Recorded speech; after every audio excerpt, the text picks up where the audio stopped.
Hello, xin chào các bạn. Mình là Hà đây và hôm nay mình sẽ hướng dẫn các bạn cách mà chèn cái tiếng hài vào video nha. Thì đầu tiên mình sẽ cho các bạn xem mẫu. Đây.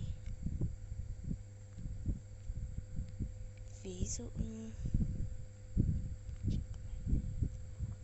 đây.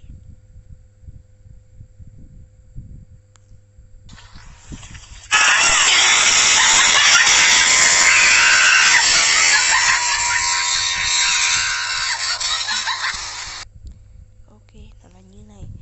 Thì đầu tiên các bạn lên Chrome nha. Lên Chrome và gõ.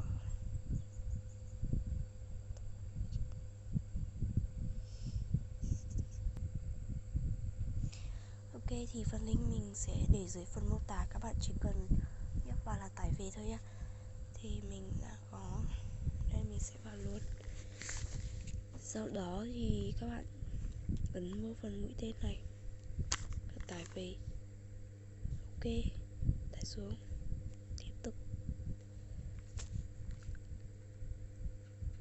Thì nó đã tải xuống rồi nha. Mình đã tải rồi nên là mình sẽ không tải nữa.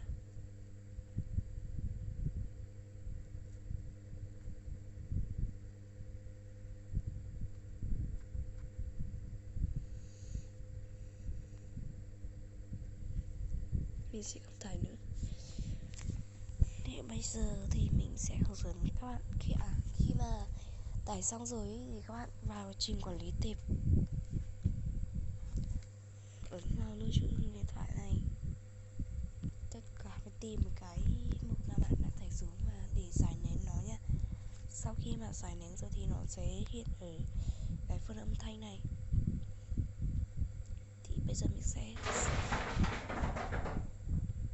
các bạn cách mà chèn vô nha, chèn vô video nha. Thì các bạn phải tải cho mình cái ứng dụng KineMaster nha. Đâu nhỉ? Đây, trên này.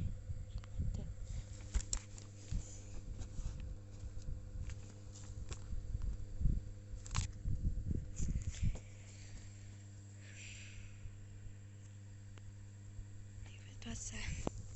Sau đó ấn vào dấu cộng và chọn cái video mà bạn muốn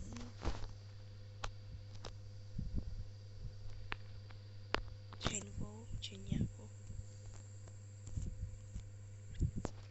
Ok, các bạn ấn vô phần âm thanh này trên này nha.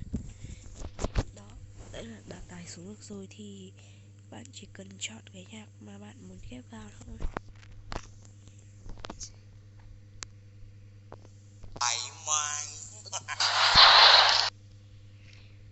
Mình muốn chọn cái bộ phận này thì mình sẽ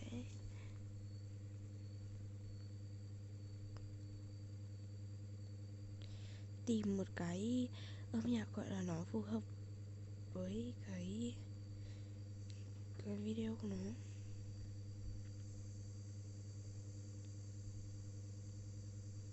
Khổ quá, mình chả nhớ cái nào nó hay nữa, nên là các bạn thông cảm nhé.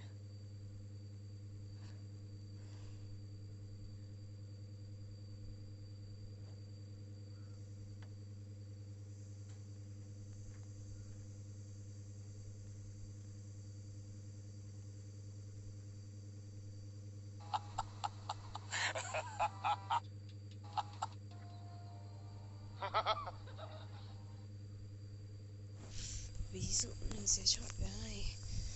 Nếu như mà bạn thấy nó dài quá thì các bạn chỉ cần kéo vô.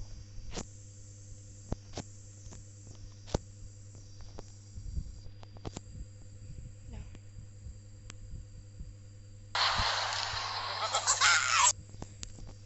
Cái tiếng nó hơi nhỏ thì là mình sẽ tăng lên,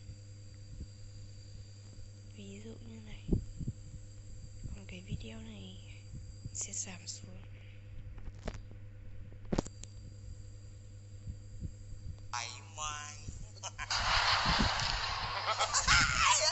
Cái vụ này đứa không nói. Đừng nói mà tại đây ông mà dê dê con gái nó mới mê. Con mai gái nó mê đàn ông dê là tại vì đàn ông dê cái con mắt nó đê mê, mà cái miệng nó ghê ghê, cái miệng nó kê, miệng nó kê kê, nó hung cái thứ nhất nhỏ tê tê, hung cái thứ hai nhỏ phê phê, hung cái thứ ba nó đam mê.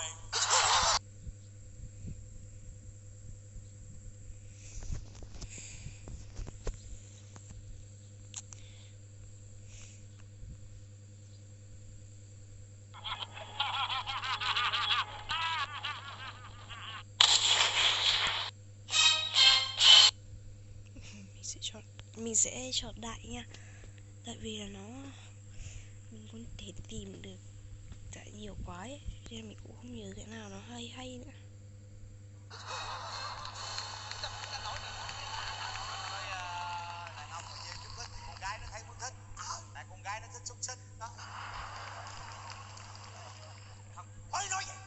Chà chà, xúc xích chăm bông đồ đó, mình ăn sáng đồ đó. Ông muốn nói gì ông phải nói rõ ràng đó đi. Chưa nói rõ cái gì chân nhào trong miệng ta. Tôi nói con gái nó thích ăn xúc xích, mình mà cho nó ăn chút ít cái bao tử nó được kích.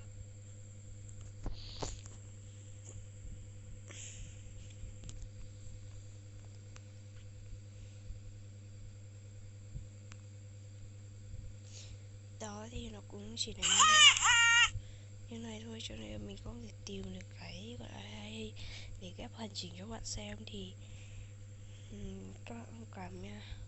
Tử nó được kích thích, nó sẽ cảm kích. Nó sẽ là như thế này thôi. Bây giờ khi mà các bạn đã xong rồi thì mình vô phần mũi tên này và search video ra thôi. Because này là đây đóng dự án nhé.